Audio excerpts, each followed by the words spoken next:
Good evening and welcome.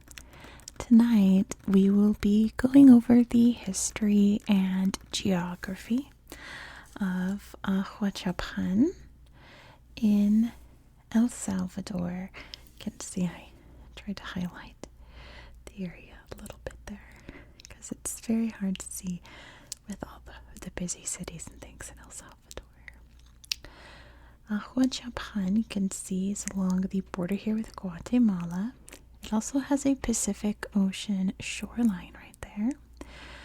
But there's two environments that Ahuachapán is really the most famous for. I promise I can talk. One of them is its geothermal activity. Now, El Salvador has a lot of volcanoes and seismic things happening underneath it. That's really no exception for Ahuachapán, but it mostly comes in the form of geysers and hot springs. Just really interesting. And it's also known for its very thick rainforest, which you can see right here. This national park, which you can see by the name, is called El Imposible, the Impossible National Park. And what is so impossible about it? It is kind of like the impenetrable forest down further south in Central America. It's very thick and very forested, and you cannot just hike through it.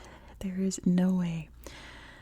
So there are, we'll see on Google Earth, there are lots of observation decks that you can visit from hikes, and you can look out and see it, but you can't really explore it because it's too treacherous. The largest city and capital is Ahuachapán. You can see right there. It has lots of interesting geothermal activity. And it also has geothermal power plants because of that. Lots of hot springs and things like that around there. So let me briefly get into the history of this little tiny corner of the world. The city of Ahuachapán was actually established in the 5th century by a Mayan group known as the Pocomam. I couldn't really find a lot of information about them. From what I can tell, there are still Pocomam peoples mostly living in Guatemala. Ahuachapán was kind of like an outpost of their territory, and I think because of that, in the 15th century, it was invaded by another people group known as the Izalco, a Nahua people group. But of course, it would be all for naught, as the Spanish would move into the area and take everything for themselves, of course, but retaining the name, which I think is pretty neat. Independence would come, and I think it was 1820 for a lot of Central American countries, and then it was kind of like the Wild West, but the wild Central America, with all of these independent nations trying to figure themselves out, some of them merging, some of them warring. And in this little corner, Guatemala invaded in 1821 and claimed this area until 1824, when El Salvador claimed it back. There was actually a big battle there, but I'm looking over my notes. I guess I didn't write it down. So, whoops. There was a big battle there in the 1820s. It wouldn't be until 1862 when this became an actual city and not like a little village. And the main industry for pretty much still to this day is coffee. El Salvador went all in on its coffee industry. Now, of course, it's mostly famous for the geothermal energy that's generated there, but coffee is still grown up in the mountainous areas here. And that's about all that I could find for the history. So, why don't we check out Google Earth real quick? I have some neat things to show you. I can only really show you so many pictures of trees, right? Oops. I highlighted the wrong part. There we go. Okay. So here we can see, sorry for the weird angle as usual, but here you can see the borders here of Ahuachapán. Let me highlight the city so that I can zoom out. You can see exactly where we are in the world if you don't know where El Salvador is. We are here in Central America, part of the greater North American continent, and we are right here along the Pacific Ocean. So let's look at this slideshow of Ahuachapán. The major landmark, of course, being the really beautiful Spanish-style church in the center of town. Lots of beautiful little buildings around, little parks. There's the church. Beautiful fountains. Haciendas, I assume. Really beautiful. Kind of, a rundown pool. Maybe that's a hot spring.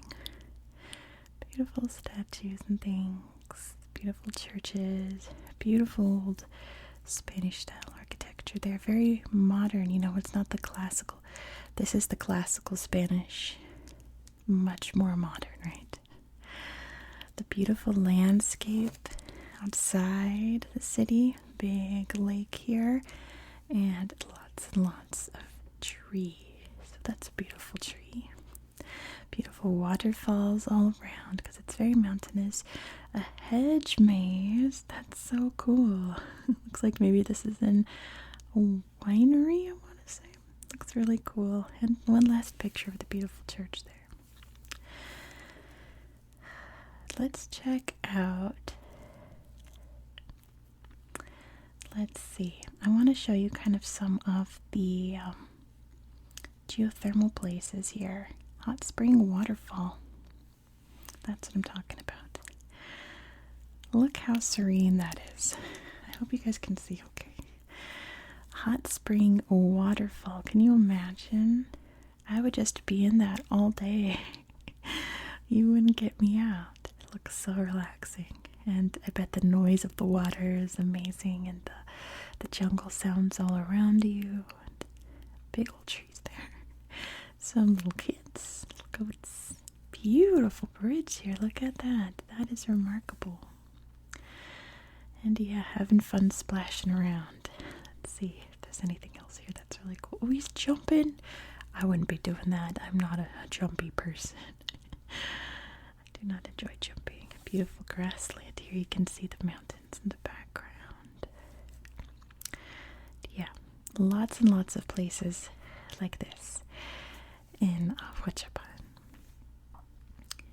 Ecological centers as well. Places where you can, let's see, places that you can stay. There's it's a water park. Places that you can stay that are eco-friendly and help the environment. That's beautiful. Little fishies. But we're going to check out the impossible. There we go. Parque Nacional El Imposible. There's more waterfalls over there. Maybe we'll look at those. So yeah, lots of pictures that I've seen of this park are from this platform. Apparently it's a very grueling hike to get up there, and then that is your view. It looks like you can see the ocean maybe way back there. But yeah, I bet it's an absolutely stunning hike, don't you think? More waterfalls, hiking trails. Imagine the sounds around you.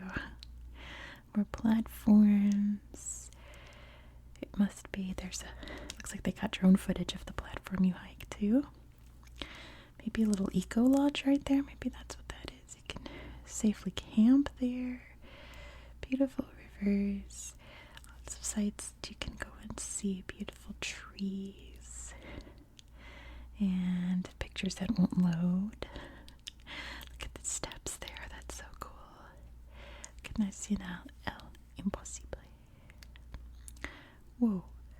I'm not sure what that's supposed to be, but it looks like a warning here. If you're not careful on this trail, you're gonna fall off. Because yeah, that's what it looks like from above. Pretty neat. And then of course it goes down to the shore here on the Pacific Ocean. one of the trivia things that always comes up is that El Salvador is the only Central American country to not have a Caribbean coastline, just a Pacific Ocean one. Let's check out. Looks like a beach here. Oop. It's a swamp. It's some mangroves, saltwater trees. Be very careful. They're looking for you. Zona de cocodrilos. They will jump you here in the mangroves. Okay, that's definitely not a beach.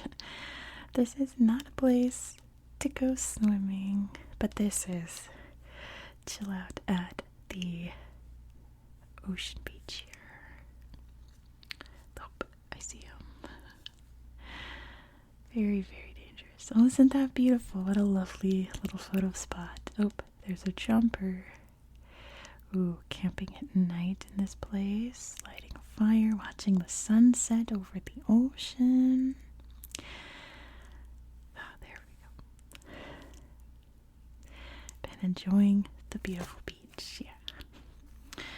So yeah, you can see some coastal cities here. This is definitely the mangrove area right here, and that's definitely the beach area, right? Isla del Muerto. If you know your Spanish, that means the island of death. Are there any pictures of it? Ooh, there's not, but you could tell that's full of lots of crocodile cat friends. Maybe there's some cool pictures here at this canal. Wildlife refuge. Wow. Mangrove roots. Could you spend the night in this place? And let me go back to it. Could you spend the night there among the mangroves? I don't know, it's a little spooky, isn't it? Very, very beautiful, interesting landscape, isn't it? And here you can see some farmland too. Very, very nice. Alright, so I'm actually going to end it there. Believe me, I have combed for other little slideshow places and haven't really found anything that's like beautiful waterfalls, beautiful trees, you know. You can see lots of those. You can see the mountain ridge here. Very, very volcanic. And then lots of farmland and things around there. So yeah, that's pretty much all that I have to show you for tonight. So I do hope that this was relaxing and educational. Another short video. I promise you the next one is going to be much longer, because next in my series we are going to Japan. So please subscribe so you don't miss out. I hope that you have a very good